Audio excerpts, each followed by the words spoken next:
শিলিগুড়িতে রামকৃষ্ণ মিশনের জমি দখলে দুষ্কৃতী তাণ্ডব এবং আপনাদের জানিয়ে রাখবো শিলিগুড়ির সেবক রোডে রবিবারের ভোরে দুষ্কৃতী হামলার ঘটনা ঘটে।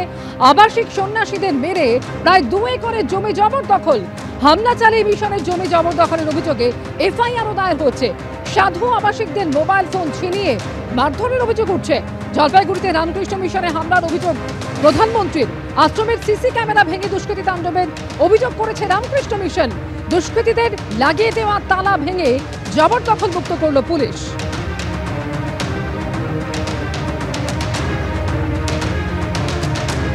শিলিগুড়িতে রামকৃষ্ণ মিশনের জমি দখলে দুষ্কৃতী তাণ্ডব।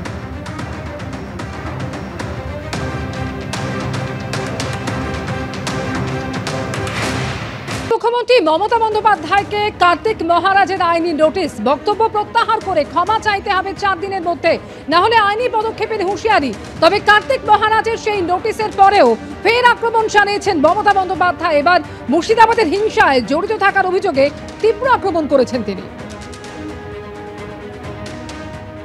আমি রামকৃষ্ণ মিশনের বিরুদ্ধে নই, আমি কেন একটা ইনস্টিটিউশনের বিরুদ্ধে হব? আর আমি অসম্মানী বা কেন করবো? আমি তো কয়েকদিন আগেও মহারাজ অসুস্থ ছিলেন, তাকে দেখতে গিয়েছিলাম। সেটা নয়, আমি বলেছি 2-1 জনের কথা। আমি আজ নয়, সাগরে গঙ্গাসাগরে ভারত সেবা সৎসঙ্গের অফিস আছে, আশ্রম আছে। ওরা এত ভালো, ওরা সত্যি আমাকে খুব ভালোবাসে এবং মানুষের কাজ করে।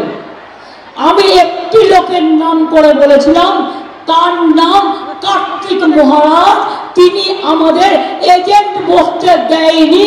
তৃণমূল কংগ্রেসের ভোটের 2 দিন আগে মুর্শিদাবাদে যে দাঙ্গাটা করিয়েছিলেন তার হোতা ছিলেন উনি। আমি সেই জন্য বলেছিলাম এবং বলে যাব,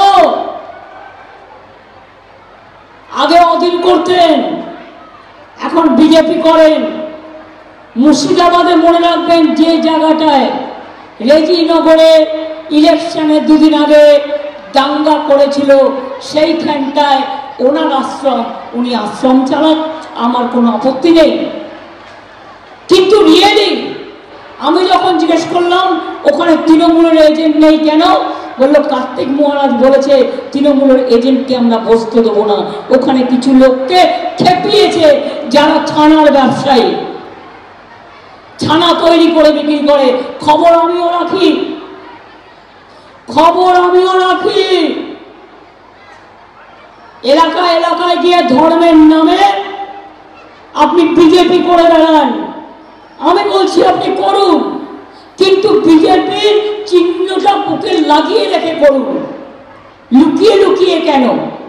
আমি তাই বলেছি, আমি যেটা বলি আমি উইদাউট এভিডেন্সে বলি না।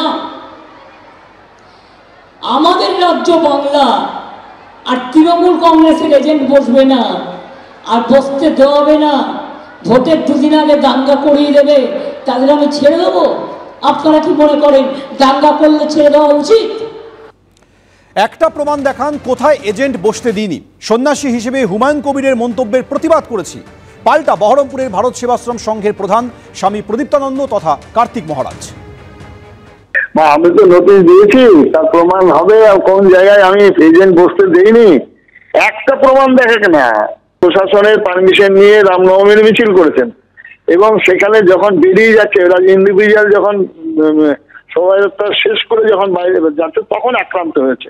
হুমায়ুন কবির যে কথাটি বলেছিল তার পরিপ্রেক্ষিতে আমি প্রতিবাদ মিছিল বের করেছিলাম। আমি প্রতিবাদ করতে গেলে আমি সাম্প্রদায়িক, প্রতিবাদ করতে গেলে আমি রাজনীতি করছি। আমি তো সন্ন্যাসী হিসাবে আমি কে নিন্দা করছে, কে আমার সমাজ বার্তা না, কিন্তু সমগ্র সন্ন্যাসী সমাজ এর সঙ্গে জড়িয়ে পড়ছে না, যার জন্যই আমি প্রতিবাদ করছি।